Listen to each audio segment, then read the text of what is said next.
Esta unidade é relativa ao uso do conjunto dos números naturais no processo de contagem.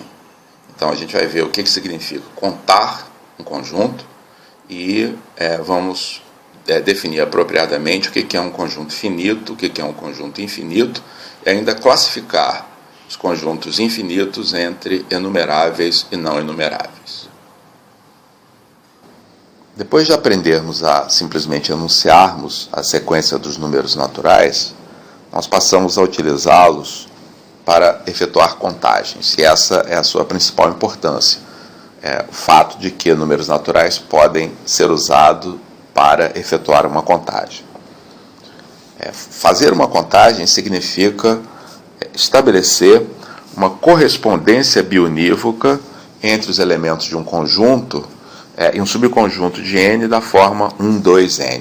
Então, por exemplo, se eu tenho um conjunto como esse que está aqui e quero contar esses elementos, eu procuro um conjunto de números naturais começando de 1 e vou associando esses números aos elementos desse conjunto. No momento em que eu termino de fazer essa correspondência, eu termino a minha contagem e tenho um resultado. Tá? O resultado é exatamente o maior número natural ao qual eu cheguei.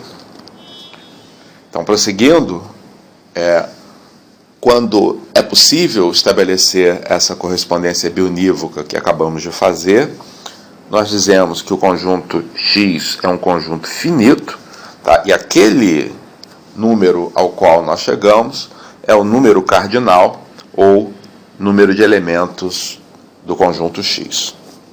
Então, algumas das propriedades da contagem, que, claro, nos parecem bastante óbvias, mas que podem ser demonstradas utilizando o princípio da indução, são as seguintes. A primeira delas, que é uma propriedade essencial, é que o resultado da contagem, ou seja, o número cardinal de x, não depende da maneira como a contagem é feita. Isso significa que não importa como a gente selecione a correspondência dos elementos do conjunto com um subconjunto da forma 1, 2n, no final o resultado será sempre o mesmo.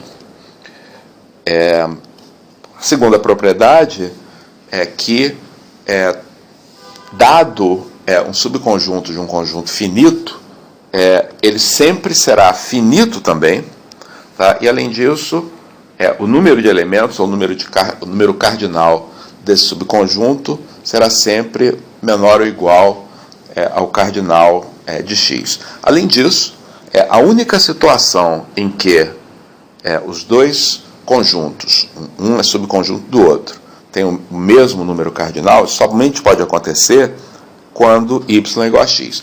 Nós vamos ver adiante que quando se trata de conjuntos infinitos, isso não é necessariamente verdade. Antes de prosseguir, apenas uma observação a mais. Nós definimos um conjunto finito como sendo aquele que pode ser colocado em correspondência bionívoca com o conjunto de um subconjunto da forma 1, 2n. Isso não inclui o conjunto vazio. O conjunto vazio não pode ser colocado numa correspondência bionívoca com um subconjunto desse tipo, mas é conveniente que a gente considere o conjunto vazio também como um conjunto finito.